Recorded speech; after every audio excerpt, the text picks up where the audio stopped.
تو اس کو کرنے لگے. پھر اگلا دور جب آیا تابعین کا اور تبع تابعین کا، اس میں الفقہ الاسلامی کا سٹرکچرل اور میتھوڈولوجیکل بیسس وجود میں آیا،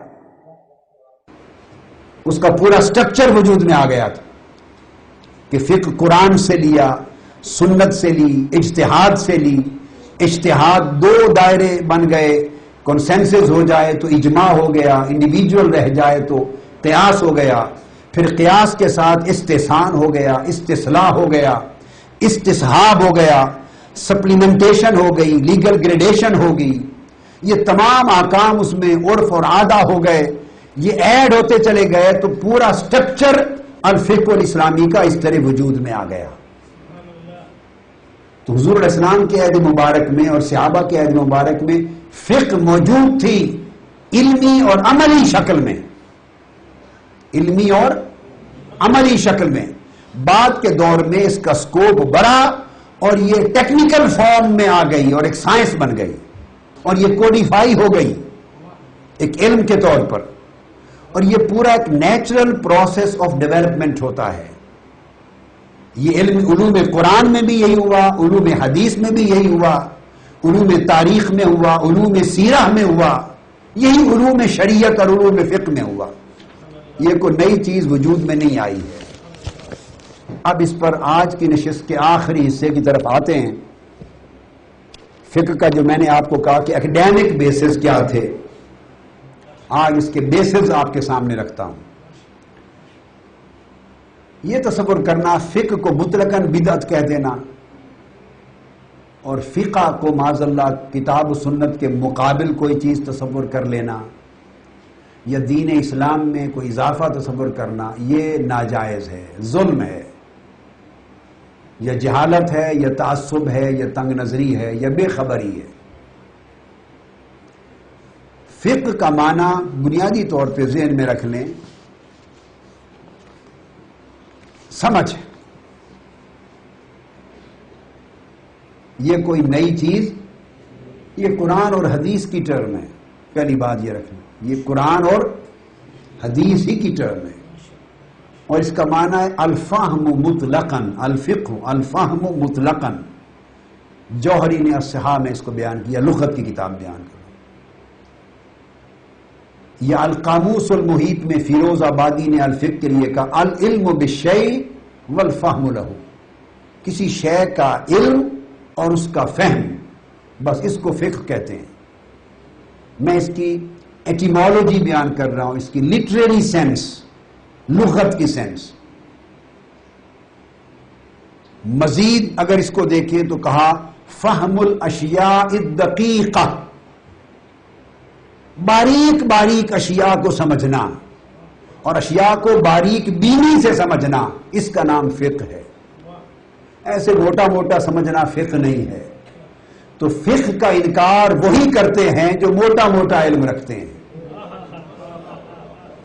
جو باریکی اور گہرائی میں نہیں جاتے وہ فقہ کا انکار کرتے ہیں، کیونکہ فقہ نام ہی باریکی اور گہرائی میں جانے کا ہے.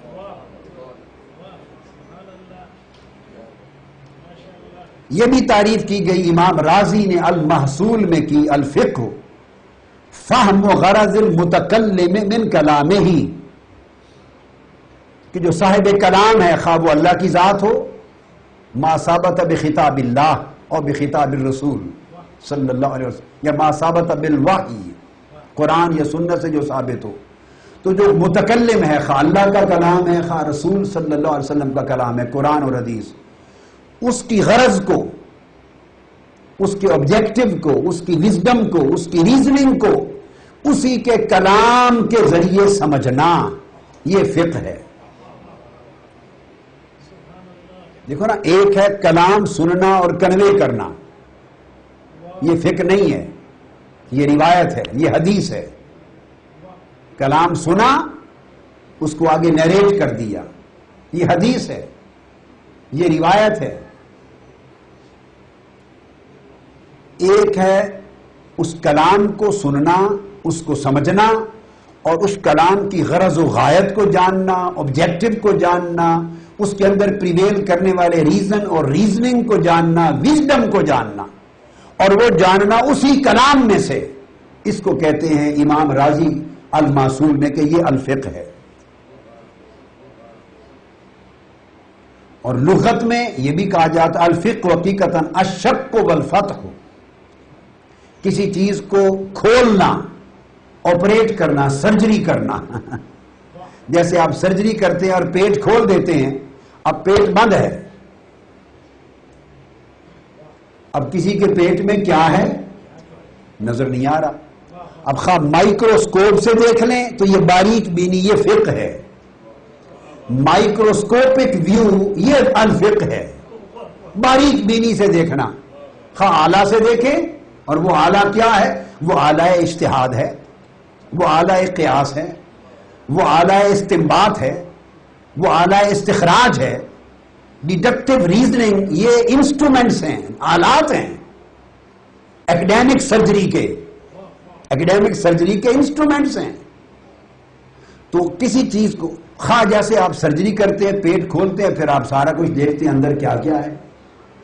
تو جس نے کھول کے اندر نہیں دیکھا وہ صاحب فقہ نہیں ہے، جو اوپر اوپر سے دیکھتا ہے.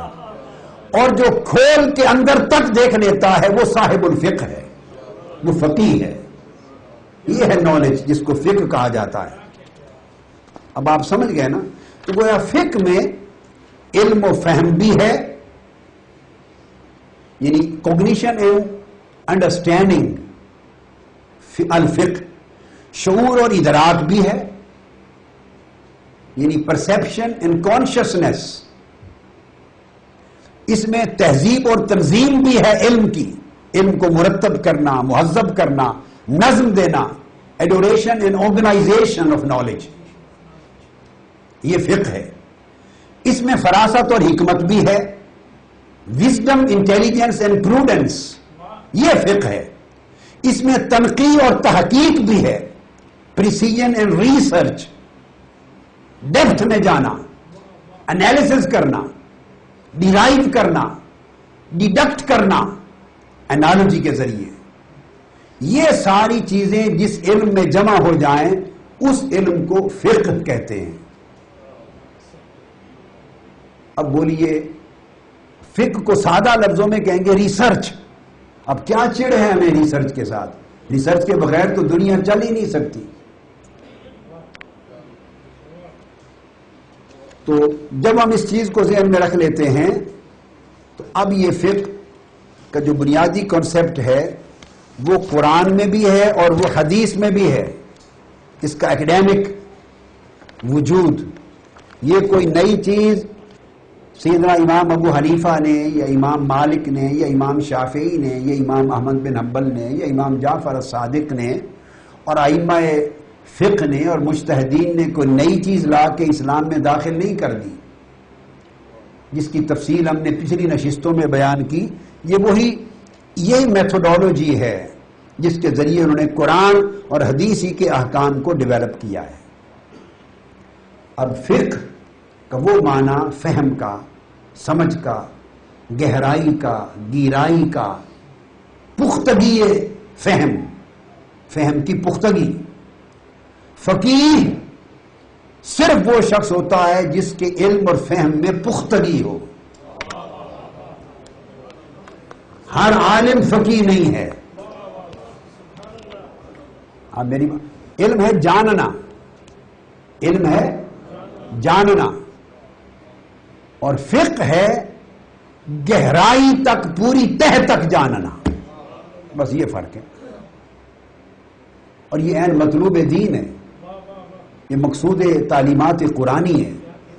تو اب یہ لفظ 20 مقامات پر فقہ کا لفظ اور اس کے مشتقات 20 قرآنی آیات میں بیان ہوئے ہیں. تو صرف میں اب یہ اس لیے کوٹ کر رہا ہوں تاکہ پتہ چلے کہ یہ غیر ٹرم نہیں ہے، باہر سے لائی گئی اجنبی ٹرم نہیں ہے، یہ ٹرم ہی قرآن کی ہے، یہ اصطلاح ہی قرآن کی ہے. سورہ نساء میں قرآن مجید میں فرمایا گیا فَمَا لِهَٰؤُلَاءِ الْقَوْمِ لَا يَكَادُونَ يَفْقَهُونَ حَدِيثًا.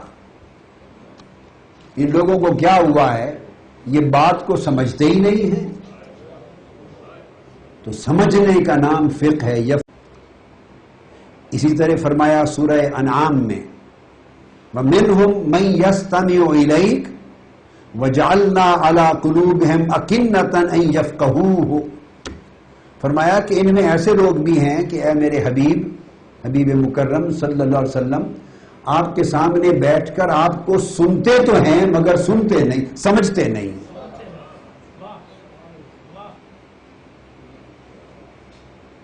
جیسے کانوں میں کوئی پردہ آ جاتا ہے یا کوئی چیز سیسا جیسے ڈال دیا جاتا ہے، دھات اور کان سماعت سے محروم ہو جاتے ہیں، پردہ آ جاتا ہے۔ فرمایا کہ دیکھیے فرق کیا، یستمع، استماع اور فقہ، سنتے ہیں آپ کی بات مگر سمجھتے نہیں۔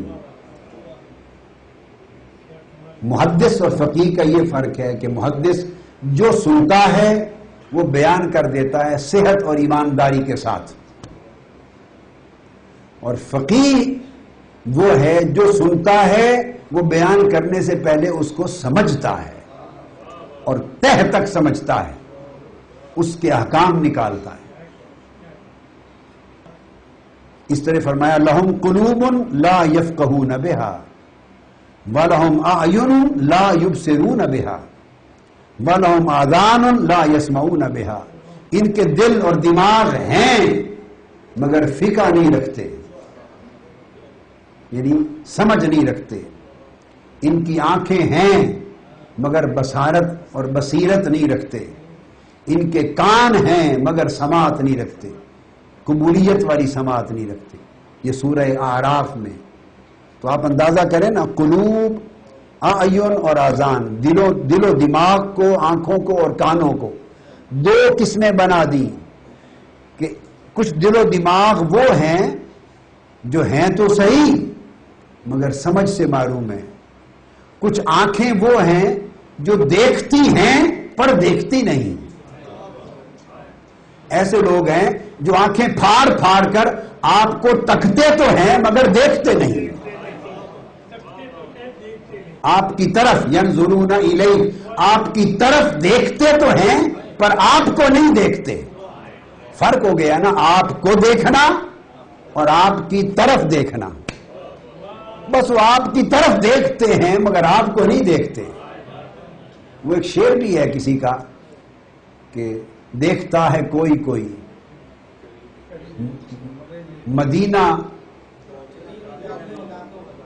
مدینہ جاتے ہیں لاکھوں ہزاروں، مدینہ جاتے ہیں لاکھوں ہزاروں، مدینہ دیکھتا ہے کوئی کوئی۔ تو آپ کی طرف دیکھتے ہیں، ابو جہل بھی دیکھتا ہے، ابو لہب بھی دیکھتا ہے مگر ان کی آنکھیں اس فقہ و معرفت سے خالی ہیں۔ آپ کی طرف دیکھتے ہیں، آپ کو نہیں دیکھتے۔ وہ اور مصرع ہے۔ تو پھر اس طرح فرمایا کہ اس طرح آنکھیں بھی ہیں، دیکھتی نہیں، کان ہیں، سنتے نہیں، اور بلکہ جو نہیں سنتے ان کے لیے جو محروم فقہ ہیں، جو فقہ سے، جن کے دل و دماغ فقہ سے محروم ہیں، ان کو قرآن مجید نے مثال کیا دی؟ فرمایا اولئک کالانعام بل ہم اضل اولئک هم الغافلون، یہ جانوروں کی مانند ہیں بلکہ جانوروں سے بھی بدتر ہیں۔ جب فقہ نہ رہی تو جانور ہو گئے۔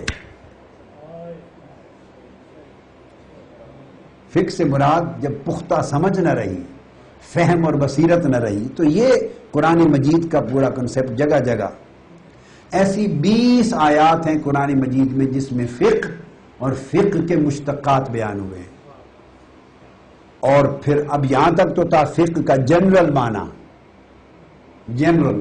اب ایک آیت قرآن مجید میں ایسی بھی ہے جو اس کو اسپیسیفک معنی میں، یعنی جیسے مذاہب فقہ اور الفقہ الاسلامی ہے، باقاعدہ تفقہ کے معنی کو قرآن نے استعمال کیا ایڈوانسڈ میننگز میں، اور وہ سورہ توبہ ہے، اور اس میں فرمایا کہ ہم یہ نہیں کہتے کہ سارے کے سارے مومن فقیہ بننے کے لیے بھاگ نکلیں، ہر کوئی نہیں بن سکتا، یہ قرآن کہتا ہے، اور یہ بات بھی درست ہے، ہر کوئی فقیہ نہیں ہے اور ہر کوئی صاحب فقہ نہیں ہے۔ اگر ہر کوئی صاحب فقہ ہوتا تو یہ اتنے 24 گھنٹے فتنے ہی نہ پیدا ہوتے۔ یہ جو فتنہ بذریعہ علم پیدا ہو رہا ہے، یہ فتنہ بذریعہ ہے علم پیدا ہو رہا ہے. اس کی وجہ یہ ہے کہ علم محروم فقہ ہے. وہ علم محروم فقہ، علم خالی از فقہ ہے، علم خالی از معرفت ہے. اس لیے علم فتنہ پیدا کر رہا ہے. تو قرآن مجید نے فرمایا فلولا نفر من کل فرقۃ منہم طائفۃ لیتفقہوا فی الدین وَلِيُنذِرُوا قَوْمَهُمْ إِذَا رَجَعُوا إِلَيْهِمْ لَعَلَّهُمْ يَحْذَرُونَ. یہ سورہ توبہ آیت نمبر 122. یہاں ایڈوانسڈ کانسیپٹ ہے فقہ کا، جس سے یہ مذاہب فقہ وجود میں آئے اور لیگل سائنس اور فقہ ایک سبجیکٹ بنی. یہ قرآن کی آیت، اس کے اوپر بھی سند موجود ہے. فرمایا فَلَوْلَا نَفَرَ مِن كُلِّ فِرْقَةٍ مِّنْهُمْ طَائِفَةٌ. ایسا کیوں نہیں کرتے یہ لوگ کہ یہ جو ان کے جتھے ہیں اور جماعتیں اور گروہ ہیں، ہر کوئی اپنے میں سے کچھ لوگوں کی ایک جماعت نکالے فار اسپیشلائزیشن ان فقہ. یہ قرآن کہہ رہا ہے سو دیٹ دے میں بیکم اسپیشلائزڈ ان فقہ. ٹو اسپیشلائز ان فقہ. فرمایا ان میں سے ہر فرقے میں سے ایک گروہ نکلے اور اپنے آپ کو وقف کرے زندگی کا ایک بیشتر حصہ کس پر؟ لیتفقہوا فی الدین، دین میں تفقہ حاصل کرنے کے لیے. اب پہلے بات تھی فقہ اور یفقہو کی، فاقہ یفقہ اور یفقہون کی. اب یہ تفقہ ایک سائنس بن گئی، اسپیشلائزیشن بن گئی. اس کا مطلب یہ ہوا کہ اگر امام اعظم ابو حنیفہ نے اصول وضع کیے، فروع وضع کیے، احکام جمع کیے اور ایک پورا سٹرکچر فقہ اسلامی کا احکام شریعت کو جمع کر کے وضع کیا، اور امام مالک نے کیا، شافعی نے کیا، احمد بن حنبل نے کیا، تو وہ قرآن مجید کے اس حکم کی تعمیل کی اور یہ سیرا ان کے سر پر ہے. لیتفقہوا فی الدین. یہ شرف ان کو نصیب ہوا، یہ شرف ان کو نصیب. اور اگر یہ مذاہب وجود میں نہ آتے تو قرآن کی یہ آیت اپنے عمل درآمد ہونے سے امت میں خالی رہ جاتی. اس آیت پر عمل کر کے حق ادا کر دیا ان ائمہ فقہ نے جنہوں نے مذاہب فقہ تشکیل دیے. کیوں؟ فلولا نفر من کل فرقۃ منہم طائفہ. امت کے یہ جو گروہ ہیں، طبقات ہیں، ہر طبقے میں سے ایک گروہ، ایک جماعت، چند افراد کا نکلے. وہ گھروں سے نکلیں، جگہ جگہ جائیں اور جہاں جہاں سے احکام شرعیہ قرآن سنت حدیث کے ملے جمع کریں، فہم ڈیولپ کریں، استنباط کریں، استخراج کریں، اسپیشلائز کریں اور دین کا تفقہ حاصل کریں. وَلِيُنذِرُوا قَوْمَهُمْ إِذَا رَجَعُوا. حجاز جائیں، مکہ جائیں، مدینہ جائیں، مصر جائیں، بغداد جائیں، ہمس جائیں، اس اطراف و اکناف ارض میں جگہ جگہ جائیں، احکام شریعت کو جمع کریں، قرآنی آیات کی شکل میں، احادیث نبوی کی شکل میں استنباط کریں، اجتہاد کریں اور تفقہ فی الدین حاصل کریں. اذا رجعوا الیہم. اور پھر پلٹ کر اپنے اپنے وطن آئیں، پلٹ کر اپنے وطن آئیں. اور کوئی بغداد میں سیٹل ہو، کوفہ میں سیٹل ہو، کوئی مصر میں سیٹل ہو، راجعوا الیہ.